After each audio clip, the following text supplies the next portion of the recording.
the both of the side of road and constructed rest house. Sher Shah Suri जिन्होंने क्या next करवाया, पहले हमने देखा कि उन्होंने रास्ते बनवाए, देन उन्होंने रास्ते के दोनों साइड क्या पेड़ लगवाए, and also constructed rest house ताकि लोग वहाँ पे आराम कर सके. He had set up a mint house to make silver coins uniform in weight. Mint house मतलब कि ऐसी जगह जहाँ पर कॉइन्स बनते हो, जहाँ पे सिक्के बनते हो, तो उन्होंने मिंट हाउस बनवाए ताकि वो लोग same size and same weight के कॉइन बना सके. Yes, okay. So he constructed a mint house to make silver coin uniform in weight ताकि वो सेम वेट के हो. He was very strict. Yes. Ma'am, can we say that Mansingh was the Senapati of Dakshashni? Yes. Huh? Can we say Mansingh the Senapati of Dakshashni? Yes, you can say that.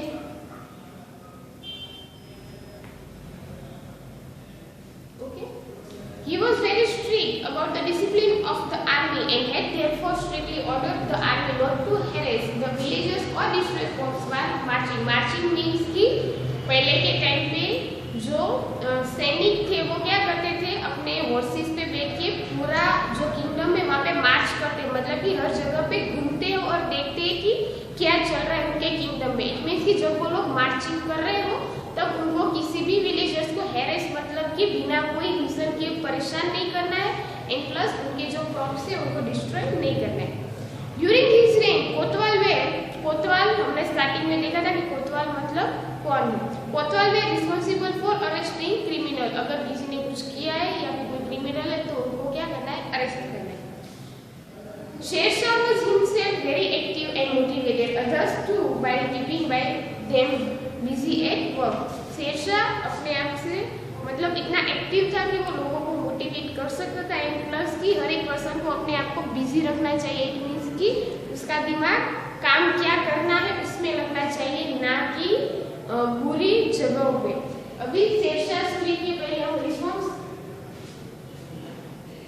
सबसे पहले उन्होंने क्या बनवाया था, revenue table with the help of Todarmal.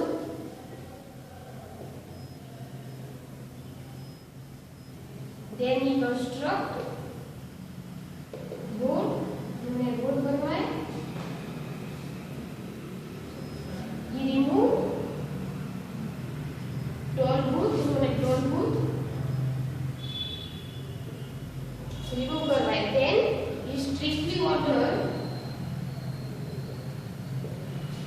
strictly rules बनवाए, मतलब कौन से, that while marching any of their army do not have to harass any villagers and do not destroy any crops of the villager. उनको किसी को परेशान नहीं करना है एंड किसी को बेवजह किसी के क्रॉप्स को डिस्ट्रॉय नहीं करना है. देन कोतवाल को स्ट्रिक्टली क्या कहा था, अगर कोई क्रिमिनल है तो उनको क्या करना है, अरेस्ट करना.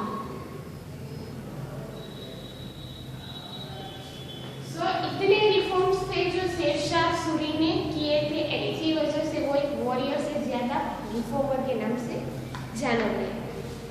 अभी पेज नंबर 34 जो कि मोस्ट एमपी क्वेश्चन है आपके टेक्स्ट बुक में, शेरशाह सूरी के रिफॉर्म्स, अकबर एंड हल्दी घाटी, ये 3 टॉपिक ऐसे हैं जो आपको याद रखने. ठीक है, इनमें से उसमें कुछ भूलना नहीं.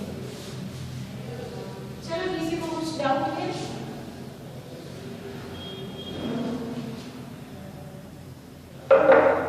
सो page number 34 Chittor tales of bravery. Chittor की जो मतलब बहादुरी की जो कहानी है.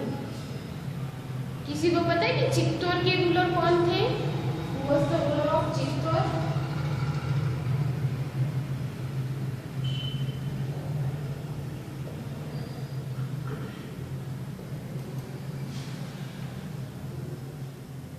There was Sisodia Rajput dynasty over there, so it would be Maharana Pratap. Yes, Sisodia dynasty who ruled over Chittor, and the name of ruler was Maharana Pratap. There were frequent struggle between Mughal and the Sisodia Rajput. We earlier also studied that Sisodia Rajput and Maharana Akbar had not so good relation from the starting, and the courageous Sisodiya Rajput were not ready to accept Mughal supremacy and so fought against Akbar boldly and bravely. कहीं ना कहीं Sisodia Rajput accept मतलब नहीं कर रहे थे कि उनके ऊपर मुगल एम्पायर का सुप्रीमेसी चले, मतलब कि उनका रूल चले और उनको फॉलो करना, ये सारी चीजें वो एक्सेप्ट नहीं कर रहे थे, जिसकी वजह से वो अकबर के साथ काफी बहादुरी से लड़े. Among all the warriors, Maharana Pratap's bravery is especially noteworthy. There are many rulers who are very strong, but amongst them, Maharana Pratap's bravery was noteworthy. उनकी जो bravery है, वो सबसे अलग है या फिर सबसे ज्यादा है. Among the rulers of the Sisodiya dynasty, Maharana Pratap was the one who fought against Akbar continuously till the end. Continuously मतलब कि 5-6 साल तक मतलब लड़ाई करते जाना एक ही प्लेस पे, ऐसा नहीं है. इसका मतलब ये है कि कंटिन्यूसली उसका अपोज करना, उसका विरोध करना, उनके साथ बैटल करना. जब भी वो पर्टिकुलर टाइम पे बैटल होती है तब की बात है. कंटिन्यू बैटल है इसका मतलब ये नहीं है, ठीक है. तो कंटिन्यू मतलब उनके रिलेशन अच्छे नहीं थे और उनका अपोज पहले से ही चलता आ रहा था. Since Akbar wanted to set up his rule in Mewar, there were many battles fought between Mewar and Delhi, among which the Battle of Haldighati is considered to be a landmark battle. Sisodia dynasty means कि Maharana Pratap and Akbar के बीच में बहुत सारी लड़ाइयाँ पहले भी हो चुकी थी, लेकिन इन सारी लड़ाइयों में जो हल्दी घाटी का जो बैटल है वो लैंडमार्क बैटल, मतलब कि इसने एक सिंबल हासिल किया है एंड ये लैंडमार्क बैटल है. और अकबर अपना मुगल एम्पायर इसीलिए सेटअप करना चाहते थे क्योंकि महाराणा प्रताप उनको एक्सेप्ट नहीं कर रहे थे, इसीलिए. Akbar had a huge, well-equipped army with modern weapons, cannon, gunpowder, insufficient number of artillery. Akbar के पास स्टार्टिंग से हमने देखा था कि हुमायूं के टाइम से उन लोगों के पास वेल इक्विप्ड आर्मी है, उनके पास कैनन है, तोप है, काफी अच्छी और ज्यादा नंबर में उनके पास सैनिक है, आर्मी है, और जिसकी वजह से टेक्नोलॉजी कहीं ना कहीं होने की वजह से वो पहले से ही काफी स्ट्रॉन्ग थे Akbar. Maharana Pratap had the advantages of his chivalrous Rajput warriors who lived in the forest and were therefore used to fighting war in hilly areas. Maharana Pratap के पास एक एडवांटेजेस ये था कि उनके पास जो चिल वॉरियर्स जो लोग हैं, मतलब कि जो फॉरेस्ट में रहते, एक तरह के जो आदिवासी होते, इनका काफी सपोर्ट था महाराणा प्रताप के पास, और जिसकी वजह से अगर उनको हिली एरियाज में कहीं पे भी बैटल करना होता तो वो लोग उनकी हेल्प बहुत इजीली ले पाते.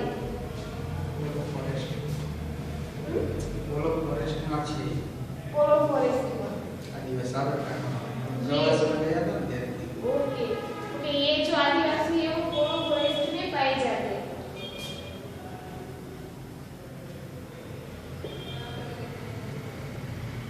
ये लड़ाई थी जिसमें कि अकबर एंड महाराणा प्रताप. अकबर के पास वेल इक्विप्ड आर्मी थी. अगर आपको पूछे कि अकबर के पास क्या एडवांटेज था, क्योंकि उसके पास जो आर्मी थी वो अच्छी थी, प्लस उनके पास वेपन भी थे.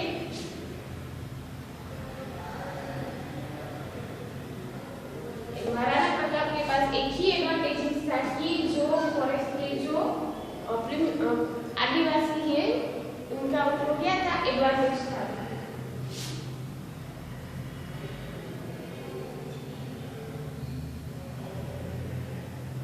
अगर उनको हिली एरिया में पहले भी लड़ाई करनी है तो ये लोग उनको हेल्प करते थे. There were just 20 to 22,000 soldiers who fought bravely against lots of Mughal soldiers. आप देखो तो महाराणा प्रताप के पास आर्मी कितनी थी, 20 से 22,000 एंड अकबर के पास 1 से भी ज्यादा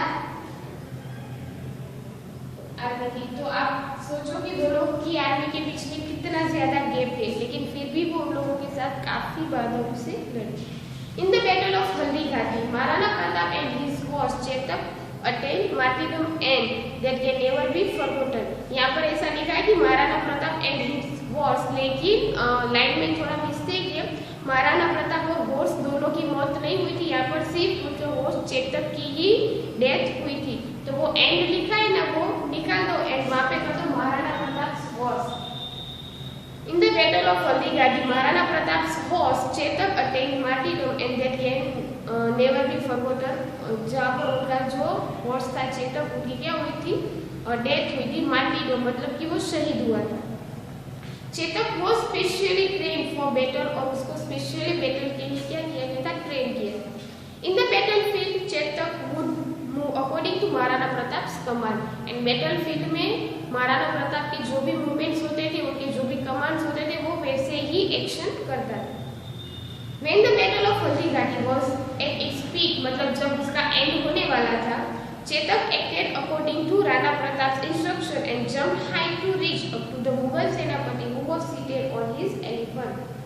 जब बैटल का जब एंड आने वाला था, तब महाराणा प्रताप के एक्शन के मुताबिक, ऑर्डर के मुताबिक उसने इतना हाई जंप लगाया कि वो एलिफेंट तक ऊपर पहुंच सके और उसके ऊपर जो सेनापति बैठा है उसको मार सके। A noteworthy incident is one where Rana Pratap threw a spear at सेनापति, but he was saved because of the howdah। howdah का मतलब है जिसको आप बोलते हो कवच, आयरन का जो वो लोग कवच पहनते हैं, जिसकी वजह से मतलब उनको कोई चोट नहीं लगती। तो वो जब सेनापति को स्पीयर मतलब कि उनके पास जो वेपन था वो फेंकते, लेकिन हौदा होने की वजह से, कवच होने की वजह से उनको चोट नहीं लगती।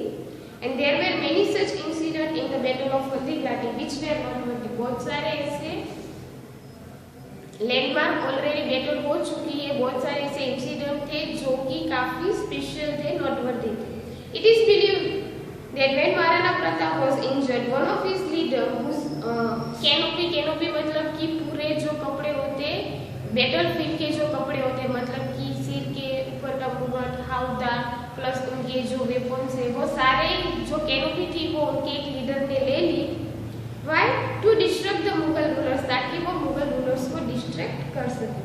Chetak took the injured Rana Pratap away from the battlefield। ये स्टार्टिंग की बात है, जब स्टार्टिंग में आया था कि वो इंजर्ड हुआ था, सो फिर वो क्या करता है, महाराणा प्रताप जो इंजर्ड है वो उनको वहां से ले जाता है। There are many such incidents about Rana Pratap and Akbar mentioned in history। फिर उसके बाद चेतक की डेथ होती है एंड महाराणा प्रताप वहां पे बच जाते हैं। Maharana Pratap lost the battle against Akbar but did not give up। यहाँ पर देखो तो महाराणा प्रताप जो बैटल है वो हार जाते, लेकिन वो हिम्मत नहीं हारते। He wandered in the forest, faced many difficulties but remained determined। फिर वो फॉरेस्ट में मतलब हर जगह घूमते रहे, काफी सारी डिफिकल्टीज का उन्होंने सामना भी किया, लेकिन वो अपना जो एम है या फिर जो ड्रीम है वो उससे डगमगाते नहीं। Rana Pratap formed the army again with the help of Bhamasha, who is a Jain trader who helped him financially and fought against the Mughal again। आगे जाके भामाशाह जो कि एक जैन ट्रेडर है, ये मोस्ट टाइम क्वेश्चन है, टिक करना तो कर लेना। भामाशाह जो कि एक जैन ट्रेडर है जिन्होंने हेल्प की थी उनको फाइनेंशियली, ताकि वो फिर से अपनी आर्मी कलेक्ट कर सके एंड फिर से वो मुगल के साथ लड़ने के लिए जाते। He won the all forts except Chittor. जितने भी फोर्ट्स थे, हमने आगे भी देखा था रणथंभौर, चित्तौड़, तो ये जितने भी फोर्ट्स थे जो कि वो हार चुके थे, वो सारे फोर्ट्स वो जीत जाते, सिर्फ जो चित्तौड़ है वो उसको वापस नहीं ले पाते। He won all the fort except Chittor. He vowed मतलब कि कसमें लेना, till I get back Chittor I will not sleep peacefully। जब तक मुझे चित्तौड़ वापस नहीं मिल जाता तब तक मैं सोऊंगा नहीं। चेतक जो कौन था, उनका बॉस था, who acted